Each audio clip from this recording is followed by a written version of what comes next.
नमस्कार दोस्तों, जिया डिफेंस में आपका स्वागत है। दोस्तों, क्रूज कंट्रोल भारत की स्ट्रेटेजिक मिसाइलों के विकास में तेजी लाता है।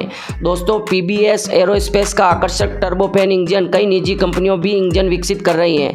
जी हां दोस्तों, जीटीआरई निर्भय क्रूज मिसाइल और भविष्य के यूएवी लंबी दूरी की एसएम एलएम क्रूज मिसाइल प्रणालियों को शक्ति प्रदान के लिए एक नया 4.25 केएन थ्रस्ट टर्बोफैन इंजन विकसित कर रहा है। जीटीआरई माणिक इंजन के परीक्षण के लिए परीक्षण क्षमताओं और बुनियादी ढांचे को जोड़ने के लिए तेजी से काम कर रहा है।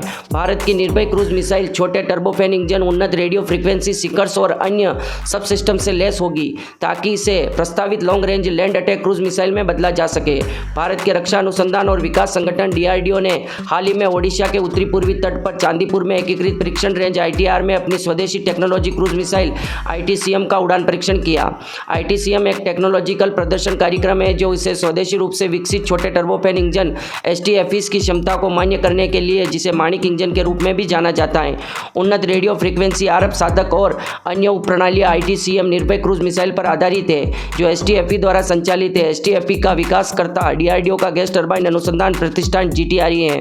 डीआरडीओ ने एक अधिकारी ने 30 मार्च को जेंस को बताया कि फरवरी के मध्य में हुआ आईटीसीएम परीक्षण एसटीएफई की क्षमताओं का प्रदर्शन करने में सफल रहा। इस परीक्षण में आईटीसीएम का 3 बार परीक्षण किया गया, जिसके परिणाम स्वरूप आंशिक सफलता मिली। अक्टूबर 2022 में आखिरी परीक्षण तकनीकी कारणों से रद्द किया गया। हालांकि सबसे हालिया परीक्षण ने एसटीएफई की क्षमता को मान्य किया। उन्होंने कहा, अधिकारी ने कहा कि एसटीएफई के सफल परीक्षण ने इंजन के long range land attack cruise missile LRLACM के एकीकृत करने का रास्ता साफ कर दिया, जो विकास के अधीन है। एलआरएलएसीएम निर्भय मिसाइल का प्रतिस्थापन है और इसे सभी भूमि, वायु और समुद्री संरचनाओं के लिए विकसित किया जा रहा है, जो दोस्तों डीआरडीओ के अधिकारी ने कहा। हालांकि एलआरएलएसीएम मिसाइल में वास्तव में रॉकेट इंजन का उपयोग करने में पहले आईटीसीएम जैसे विशेष उड़ान परीक्षण वाहन के साथ इसका परीक्षण किया जा रहा है। दोस्तों, इसको निर्भय क्रूज मिसाइल की जगह उपयोग किया जाएगा और इसको जमीन, हवा और पानी तीनों जगह से इसका उपयोग किया जा सकता है। इस प्रकार से इसको विकसित किया जा रहा है। दोस्तों, पहले हम रशियन इंजन का उपयोग करते थे इस तरह की मिसाइलों में और यूएवी में।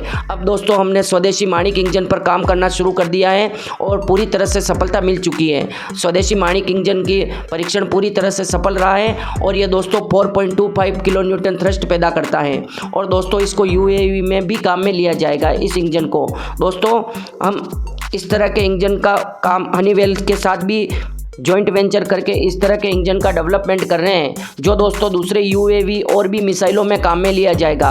दोस्तों, भारत धीरे धीरे सभी इंजनों पर काम कर रहा है। पहले दोस्तों भारत ने कावेरी ड्राई इंजन का पूरी तरह से सफलतापूर्वक परीक्षण कर लिया, फिर उसमें आफ्टर बर्नर में 73 किलो न्यूटन थ्रस्ट पैदा हो गई। उसके बाद कावेरी इंजन के मरीन वेरिएंट उसकी कोर में परिवर्तन करके उसमें भी बहुत वातावरण के अनुसार अच्छी थ्रस्ट पैदा हो गई मरीन इंजन में। उसके बाद दोस्तों हमने जनरल इलेक्ट्रिक से ट्रांसफर ऑफ टेक्नोलॉजी के तहत F414 इंजन के साथ हमने जॉइंट वेंचर किया है, जो इंजन दोस्तों हमें 98 किलो न्यूटन थ्रस्ट पैदा करके देगा, जो तेजस MK2 और एमका में उपयोग में लिया जाएगा। दोस्तों MK2 में इसी इंजन के इन्हांस वेरिएंट, मतलब इसको संशोधित करके 110 किलो न्यूटन या आवश्यकता के अनुसार 130 किलो न्यूटन थ्रस्ट में परिवर्तन किया जाएगा। दोस्तों, अब ड्राई कावेरी घातक यूसीएवी के लिए इंजन हो गया, तेजस के लिए हो गया, तेजस MK2 के लिए हो गया, एमका के लिए हो गया। अब हमारे मिसाइलों के लिए माणिक इंजन पर सफलता नहीं मिल रही थी, तो दोस्तों माणिक इंजन पर भी अब सफलता मिल चुकी है और दोस्तों इस तरह के इंजन यूएवी में भी काम में लिए जाएंगे। और भी दोस्तों हम डोनियर 228 में भी हम इस तरह के विमान में भी हनीवेल के साथ जॉइंट वेंचर करके वही इंजन भारत में निर्माण किया जाता है। तो दोस्तों हम हनीवेल के साथ में भी जॉइंट वेंचर में लगे हुए हैं, रोल्स रॉयस के साथ भी हमारी है और हेलीकॉप्टर इंजन तो हम दोस्तों साफरान के साथ जॉइंट वेंचर करके भारत में बना ही रहे हैं 13 टन के हेलीकॉप्टर के लिए।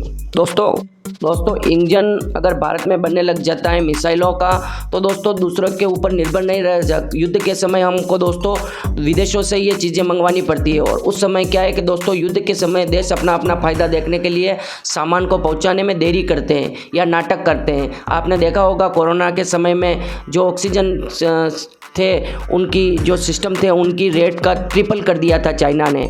तो उसको पता था भारत को अभी ज़रूरत है, 5 गुना रेट भी कहेंगे तो भी भारत देगा।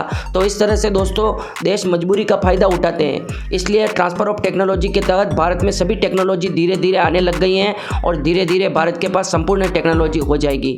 दोस्तों जिस तरह से स्विफ्ट सिस्टम से रशिया को बाहर निकाला और रशिया ने तो अपना पैसेंजर एयरक्राफ्ट और ट्रांसपोर्ट एयरक्राफ्ट उसके पास टेक्नोलॉजी थी और बना लिए। दोस्तों अगर भारत को बाहर निकाल दे तो अभी भारत के पास ना तो अभी जो 500 एयरक्राफ्ट के ऑर्डर दिए हैं दोस्तों, मुझे लगता है कि उन ऑर्डर में एक एक विमान तो ये शर्त रखनी चाहिए थी भारत को कि transfer of technology with engine Bharat में ही बनाएंगे तब आपको ऑर्डर देंगे 250। तो दोस्तों ऑटोमेटिक तैयार हो जाती, क्योंकि इतने बड़े ऑर्डर को कोई भी कंपनी मना नहीं कह पाती। दोस्तों आपकी क्या राय है कि भारत की स्पीड इंजन के मामले में बढ़ रही हैं या उस तरह से ही हैं? आपकी राय हमारे लिए महत्वपूर्ण है, कमेंट बॉक्स में ज़रूर लिखें। या आपको लगता है कि भारत को स्पीड और 4 गुनी बढ़ानी चाहिए और भी ज़्यादा इंजन पर काम करना चाहिए? आपकी राय हमारे लिए महत्वपूर्ण है, कमेंट बॉक्स में लिखना ना भूलें। जय हिंद दोस्तों।